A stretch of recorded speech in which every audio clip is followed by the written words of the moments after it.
cours des reconnaissances géotechniques des tracés routiers, différents moyens et matériels d'investigation sont utilisés sur le site et des essais de laboratoire sont effectués sur les échantillons prélevés. Cette cassette décrit les principaux groupes d'essais qui seront réalisés pour mesurer les caractéristiques mécaniques des sols et d'hydrodynamique des terrains aquifères. La connaissance de ces caractéristiques est nécessaire pour les calculs de tassement des remblais sur sol compressible, les études de stabilité des déblais, les études de stabilité des remblais sur sol compressible, le dimensionnement des dispositifs confortatifs des déblais tels que masque drainant, parois clouées, mur de soutènement, la détermination des modes de construction des remblais sur sol compressible tels que drains verticaux, base drainante, banquette latérale, phase de réalisation. Ces essais peuvent être réalisés soit en place, soit en laboratoire sur échantillons intacts prélevés en sondage carotté. Ils se répartissent en 3 groupes. Les essais pour les études de tassement sous remblai, les essais pour les études de stabilité des talus, les essais pour les études d'hydrogéologie.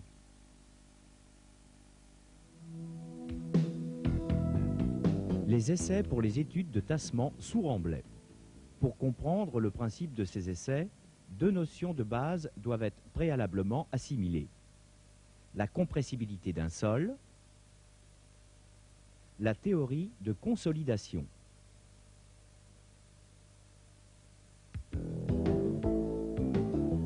La compressibilité d'un sol est mise en évidence par l'amplitude et la vitesse des tassements qui se produisent après application en surface de charges verticales sans provoquer la rupture du sol. Contrairement aux matériaux solides, les sols se composent d'un squelette granulaire et de vides remplis d'air et d'eau. Lorsqu'ils sont saturés, les vides sont entièrement remplis d'eau. Sous l'effet des charges verticales appliquées en surface du sol, les déformations ne sont pas immédiates comme dans les solides élastiques, mais apparaissent au bout d'un certain laps de temps. Ce phénomène est régi par la théorie de la consolidation développée par Terzaghi. La théorie de la consolidation d'un sol peut être simulée de la manière suivante. La charge verticale apportée par le remblai va provoquer une mise en pression du sol. Cette pression sera supportée en un premier temps par l'eau interstitielle. Elle se dissipera par expulsion d'eau d'autant plus vite que la perméabilité est grande tout en provoquant un tassement du sol. Au bout d'un certain temps, sous l'effet du tassement, le squelette granulaire devient suffisamment rigide pour supporter la charge apportée par le remblai. Ce phénomène est appelé consolidation. Au-delà de cette phase, le squelette granulaire se déforme par fluage. L'essai eudométrique. L'essai eudométrique est le plus couramment utilisé pour apprécier l'amplitude, la durée des tassements de consolidation et de fluage. Préalablement aux essais, il sera procédé à une sélection des échantillons à tester par passage des carottes de la totalité de la couche compressible au banc gamma. Ces mesures mettront en évidence les variations de la densité apparente des sols compressibles. La connaissance de cette densité apparente est nécessaire pour calculer l'indice des vides de l'échantillon à tester. Les essais sont réalisés à l'aide d'une cellule métallique cylindrique comprenant une embase avec une pierre poreuse permettant l'échappement de l'eau s'évacuant de l'échantillon, un cylindre s'emboîtant dans l'embase contenant l'éprouvette de sol, une pierre poreuse supérieure, un couvercle servant de piston, Un dispositif de mise en pression permettant de réaliser différents paliers de chargement. Un dispositif de mesure de tassement de l'échantillon. Deux types d'essais sont généralement réalisés dans le cas des sols compressibles. Essai de compressibilité par palier. Essai de fluage différé.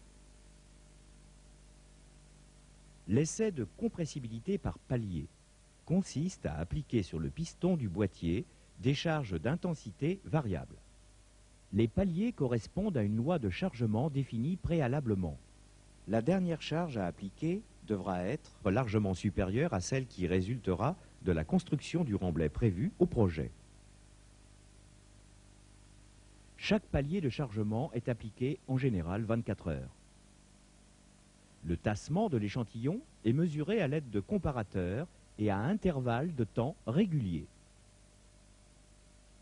Une courbe générale qui représente la variation du tassement relative de l'échantillon ou de l'indice des vides en fonction des pressions appliquées peut être tracée. Sur cette courbe, on peut distinguer deux parties sensiblement linéaires. La première partie caractérise le domaine des tassements de faible amplitude en fonction des charges appliquées. La deuxième partie caractérise le domaine des tassements de forte amplitude sous des charges croissantes. Selon la hauteur du remblai envisagée, les tassements seront proportionnels à la pente de la première ou de la deuxième droite. 5 paramètres caractéristiques sont déduits de cette courbe. L'indice des vides initial de l'échantillon E0. La pression des terres initiales PO à la profondeur de prélèvement de l'échantillon. L'indice de décompression CS, qui est la pente de la droite issue du point d'origine de la courbe et parallèle à la boucle de chargement-déchargement. L'indice de compression CC, qui est la pente de la droite joignant les points alignés de la dernière partie de la courbe. La pression de préconsolidation PC, point d'intersection des deux droites définissant CS et CC. Ces paramètres sont utilisés pour calculer les tassements de consolidation attendus sous le remblai à construire. Au niveau de chaque palier de chargement, une courbe représentant la variation du tassement de l'échantillon en fonction du temps sur une durée de 24 heures peut également être établie. Le coefficient de consolidation verticale CV est déduit de cette courbe. Ce coefficient est utilisé pour le calcul des temps de tassement de consolidation sous une hauteur de remblai donnée. Il est en rapport direct avec la perméabilité du sol. L'essai de fluage différé permet d'apprécier l'amplitude des tassements après expulsion de l'eau interstitielle sur une longue durée et sous une charge constante. Il consiste à appliquer dans une cellule eudométrique 3 paliers de chargement. Les tassements sont mesurés durant 7 jours pour chaque palier.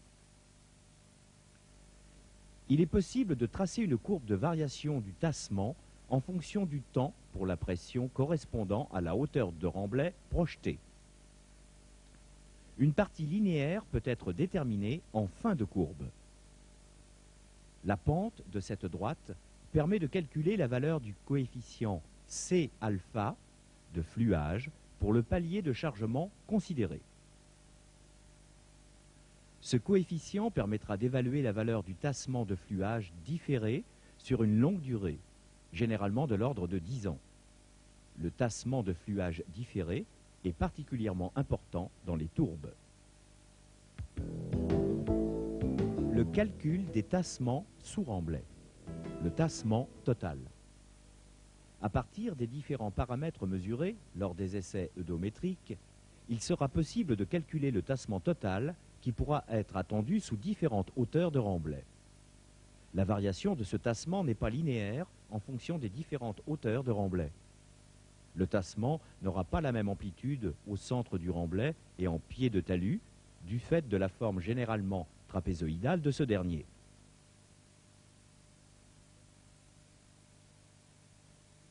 Toutefois, le tassement total sous un remblai est la somme de deux déformations du sol compressibles. Un tassement vertical du sol est déterminé à partir de l'essai eudométrique. Un tassement supplémentaire, dû à une déformation latérale qui est évaluée statistiquement et représente de l'ordre de 20% du tassement vertical. Cette déformation latérale ne peut qu'être mesurée en place. La durée du tassement. Sous un remblai, l'obtention du tassement total n'est pas immédiate du fait de la consolidation du sol. La durée du tassement est très dépendante des conditions de drainage naturel du sol compressible et de la valeur du coefficient de consolidation verticale CV et donc la perméabilité du sol. Dans ce premier exemple, le sol compressible repose sur un niveau imperméable. Seule une couche drainante disposée à la base du remblai accélérera l'évacuation de l'eau expulsée lors de la dissipation de la pression interstitielle. Uniquement 8% du tassement total sera mesuré au bout de 360 jours. Il s'agit d'un cas avec drainage sur une face de la couche compressible. Dans ce deuxième exemple, le sol compressible repose sur un niveau perméable et le remblai comporte à sa base une couche drainante. L'eau peut s'évacuer plus vite car elle parcourt un chemin 2 fois plus court que précédemment, d'où l'appellation de drainage sur deux faces. Au bout de 360 jours, 25% du tassement total pourra être mesuré, dont une amplitude 3 fois plus importante que dans le cas précédent. Ces exemples illustrent bien que la connaissance des conditions de drainage du sol compressible est primordiale pour estimer la durée du tassement jusqu'à la consolidation totale du sol. L'accélération de la durée du tassement. Un des moyens pour accélérer la consolidation du sol et donc pour diminuer la durée du tassement est d'améliorer le drainage naturel par la mise en place de drains verticaux avec un maillage serré. Les drains verticaux permettent une dissipation rapide des pressions interstitielles. Dans ce cas, c'est le coefficient de consolidation horizontale qui régit le phénomène. Il est 5 à 10 fois plus grand que le coefficient de consolidation verticale. Pour mesurer le coefficient de consolidation horizontale CR, un essai eudométrique devra être réalisé avec un drain central en sable disposé à l'intérieur de l'échantillon.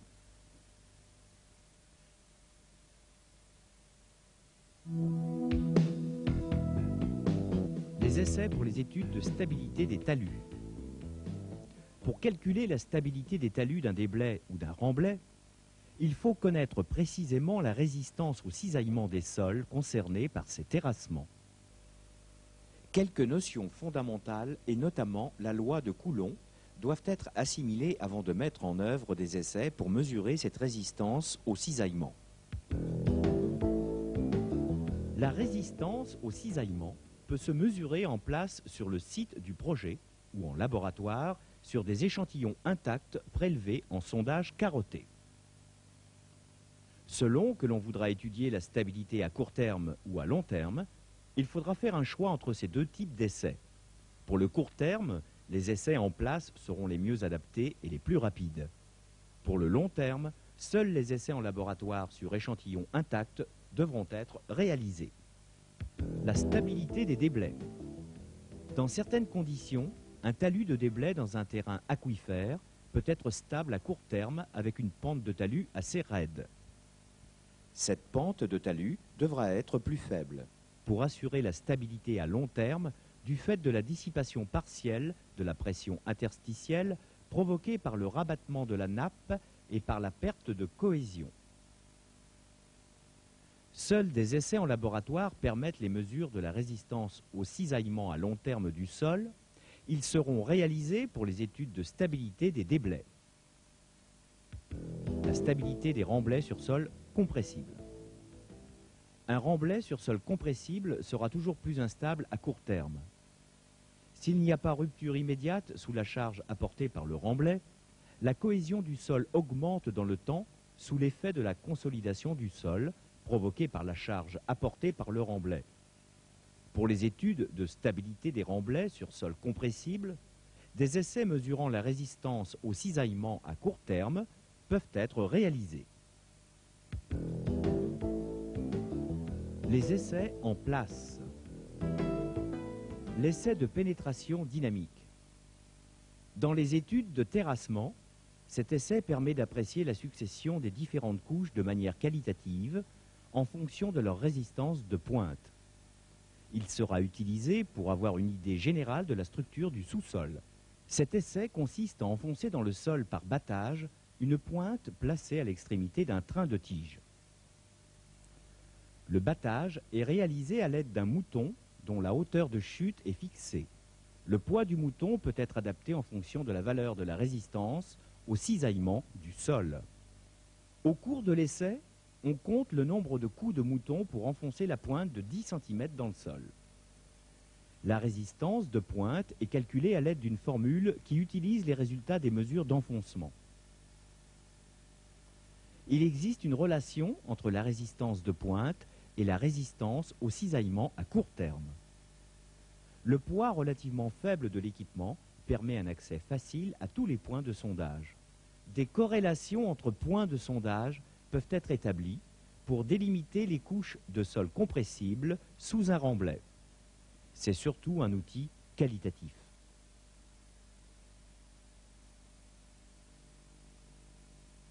L'essai de pénétration statique. Dans les études de terrassement, cet essai est plutôt réservé à la reconnaissance des sols compressibles. Il permet une mesure de la résistance au cisaillement du sol en continu sur un profil. L'essai consiste à enfoncer dans le sol par vérinage une pointe placée au bout d'un train de tige, d'où le nom de pénétration statique. Le train de tige est composé d'un fût principal et d'une tige télescopique permettant l'enfoncement séparé de la pointe. Des manomètres placés en surface ou des capteurs permettent de mesurer séparément.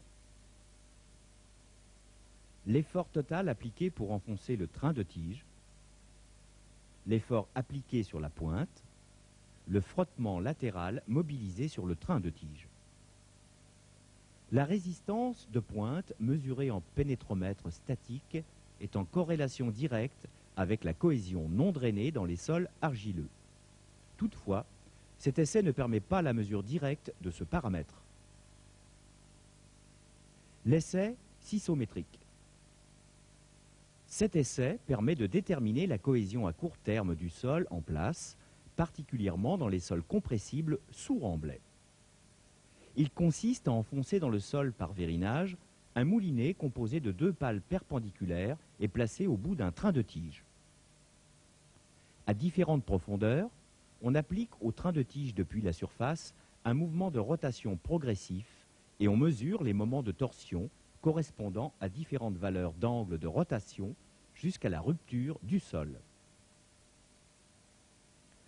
La courbe de variation du moment de torsion en fonction de l'angle de rotation du train de tige peut être établie. La valeur du moment de torsion est directement proportionnelle à la résistance au cisaillement du sol. Dans les sols argileux, il s'agit de la cohésion.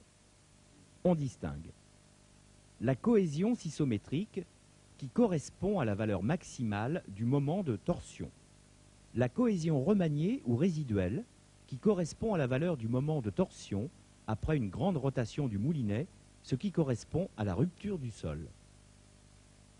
La connaissance de la cohésion non drainée des sols permet de calculer la stabilité à court terme des remblais sur sol compressible.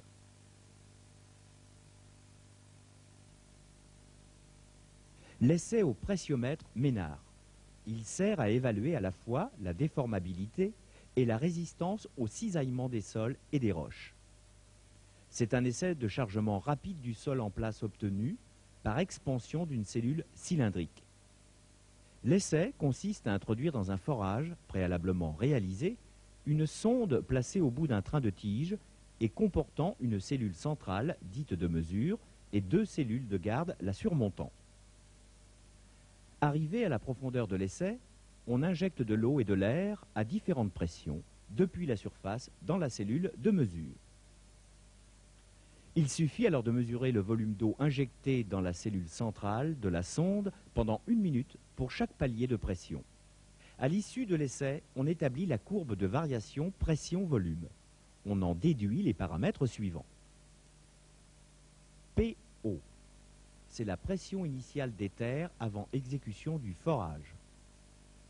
PF, c'est la pression dite de fluage à partir de laquelle l'amplitude des déformations n'est plus proportionnelle aux pressions appliquées. PL, c'est la pression limite de rupture du sol. La courbe comporte une partie linéaire où les déformations sont proportionnelles aux pressions. La valeur du module pressiométrique E peut être déterminée à partir de la pente de cette droite. Les résultats de cet essai permettent d'évaluer indirectement les paramètres nécessaires aux études de stabilité et de tassement des remblais sur sol compressible tels que le module pressiométrique E, à l'aide duquel les tassements maximaux peuvent être évalués en première approche. La pression limite PL, qui est en corrélation directe avec la cohésion à court terme CU.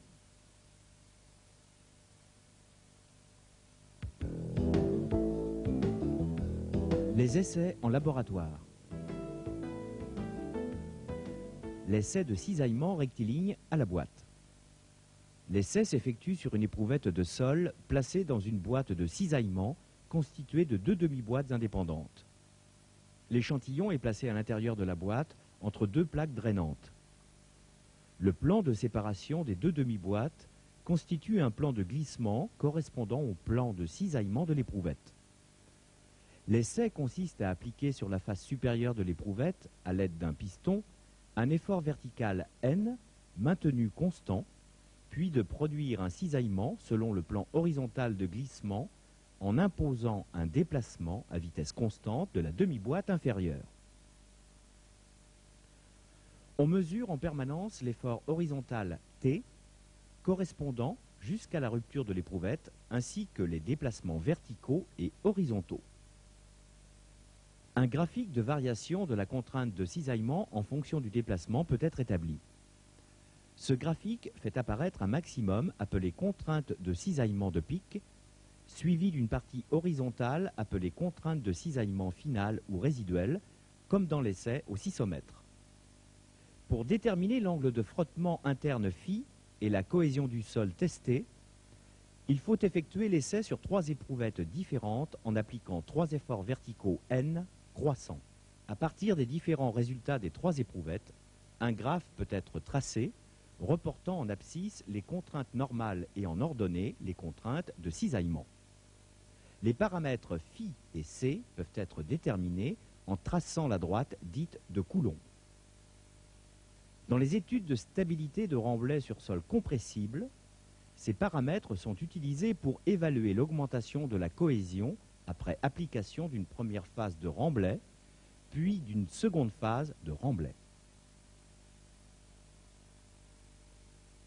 L'essai de cisaillement à l'appareil triaxial. Cet essai est beaucoup plus précis que l'essai de cisaillement à la boîte et permet de déterminer les caractéristiques intrinsèques ou intergranulaires des sols. Il consiste à introduire dans une cellule étanche une éprouvette cylindrique à élancement 2 et dont la surface latérale est recouverte d'une membrane souple et imperméable. 2 disques drainants sont disposés à la base et au sommet de l'éprouvette. Un piston est appliqué à la partie supérieure. Pour réaliser l'essai, l'éprouvette est soumise à une pression hydrostatique radiale sigma 3 maintenue constante appliquée à l'intérieur de la cellule par un liquide, à une déformation axiale croissante par application d'une force F1 à l'aide du piston générant une pression verticale sigma 1 aux 2 extrémités de l'éprouvette. La différence entre les pressions sigma 1 sigma 3 est appelée déviateur. Au cours de l'essai, on fait croître à vitesse constante la pression verticale T1 jusqu'à la rupture complète de l'éprouvette. La cellule est équipée de dispositifs de mesure pour suivre les variations des paramètres tels que la force axiale F1 sur le piston, la pression hydrostatique sigma 3 dans la cellule, la pression interstitielle U à l'intérieur de l'éprouvette de sol, la variation de la hauteur de l'éprouvette. Pour déterminer les valeurs de l'angle de frottement interne et la cohésion du sol, il faut réaliser l'essai sur 3 ou 4 éprouvettes à des pressions hydrostatiques radiales sigma 3 croissantes. Dans les essais non consolidés, non drainés, le calcul des paramètres s'effectue à l'aide du tracé des cercles dits de Mohr en portant sur un diagramme en abscisse les contraintes sigma 1 et sigma 3 pour chaque éprouvette. La droite tangente commune aux 3 cercles est la droite dite de Coulomb. Il est alors possible de calculer l'angle de frottement interne et la cohésion à court terme. Dans les essais consolidés non drainés, la pression interstitielle est mesurée. Il est possible de tracer une deuxième famille de cercles en déduisant des valeurs des contraintes sigma 1 et sigma 3, la valeur U de la pression interstitielle maximale à la rupture. La droite tangente à cette famille de cercles permettra de calculer les caractéristiques à long terme C' et Φ'. L'essai triaxial consolidé non drainé est le seul qui permet de déterminer les valeurs de l'angle de frottement interne et la cohésion indispensable pour les calculs de stabilité des déblais à long terme.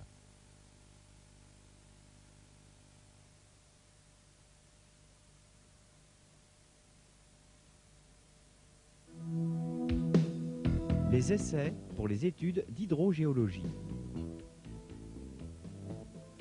L'écoulement des eaux souterraines joue un rôle capital dans l'exécution des terrassements, dans la stabilité des pentes naturelles ou de déblais et sur l'environnement des projets routiers. Il est donc indispensable de mesurer à l'aide d'investigations spécifiques et d'essais réalisés dans le sous-sol les niveaux statiques des nappes d'eau et la valeur de la pression interstitielle, ainsi que leurs variations saisonnières par rapport à la surface du terrain.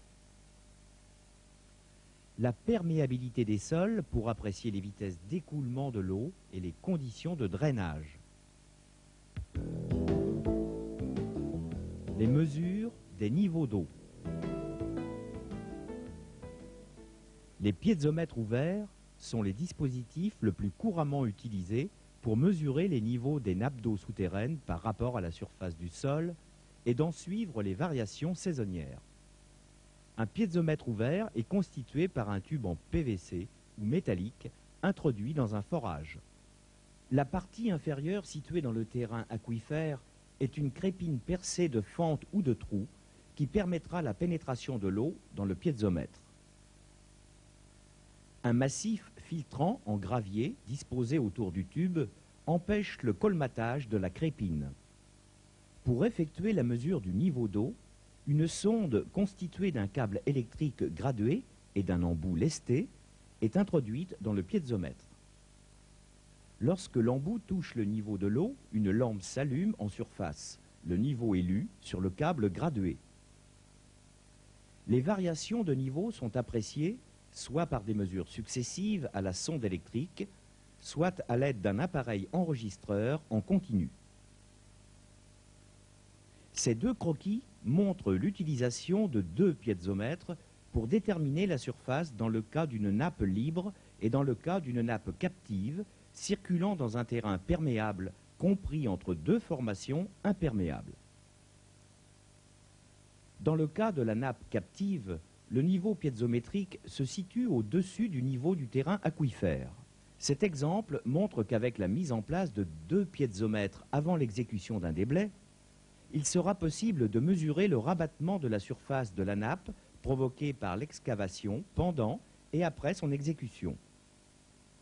Toutefois, l'emploi des piézomètres est limité au terrain aquifère de perméabilité moyenne à forte. Les mesures de la pression interstitielle. Dans les terrains à faible perméabilité, inférieure à 10 puissance 5 mètres secondes, tels que les limons et argiles limoneuses, il n'est plus possible de mesurer un niveau d'eau dans un piézomètre ouvert, le temps de remplissage étant trop long.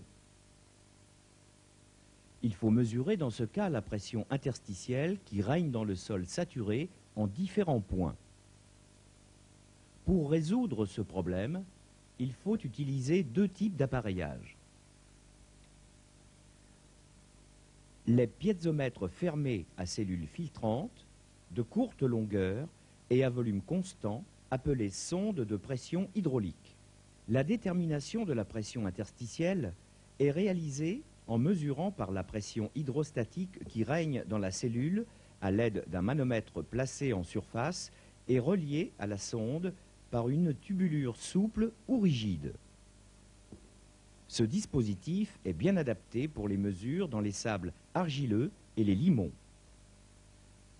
Les cellules de mesure à contre-pression, constituées d'un élément filtrant en communication avec une chambre de pression munie d'une membrane et de deux tubulures reliées à la surface du sol.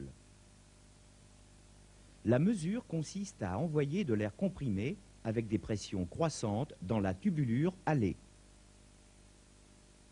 La valeur de la pression interstitielle dans la cellule sera celle qui permettra le décollement de la membrane et le passage de l'air dans la tubulure retour. C'est le dispositif le plus précis pour mesurer les pressions dans les terrains très peu perméables, comme les vases compressibles. Les mesures de la perméabilité des sols. Les mesures du coefficient de perméabilité sont généralement réalisées dans des forages. Trois types d'essais peuvent être mis en œuvre. Les essais ponctuels Lefranc, l'essai ponctuel Lujon, l'essai de pompage.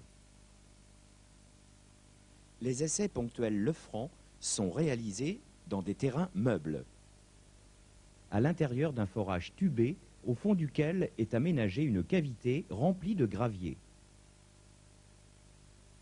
L'essai Lefranc à charge variable sera appliqué dans les sols peu perméables tels que les sables fins et les limons.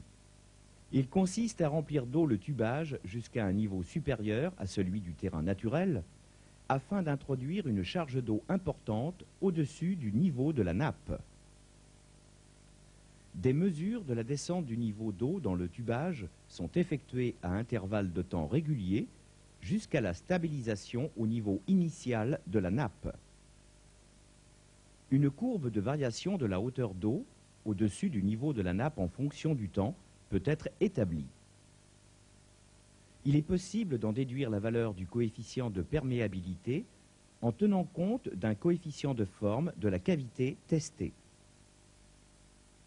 L'essai Lefranc à charge constante sera réalisé dans des terrains moyennement et fortement perméables tels que les sables et les graviers. Il consiste dans ce cas à injecter dans le forage de l'eau à différents débits et à mesurer le niveau d'eau maintenu constant au-dessus du niveau de la nappe pour chaque débit d'injection.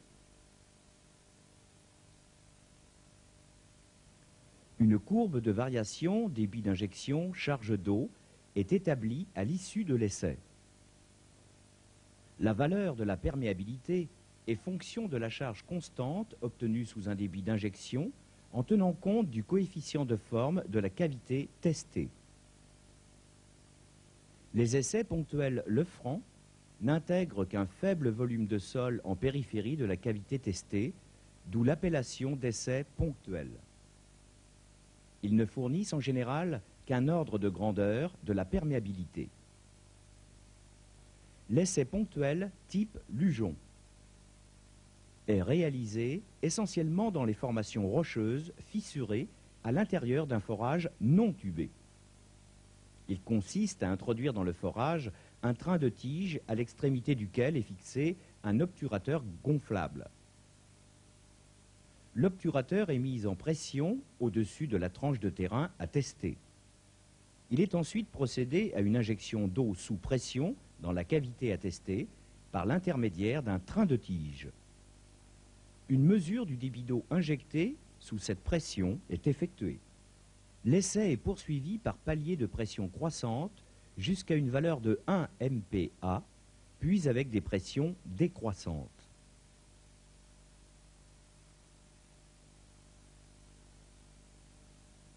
Il peut alors être établi une courbe de variation pression-débit, d'où l'on déduira la valeur de perméabilité Lujon, qui est le rapport entre le débit sous une pression de 1 MPa et la longueur de la cavité testée.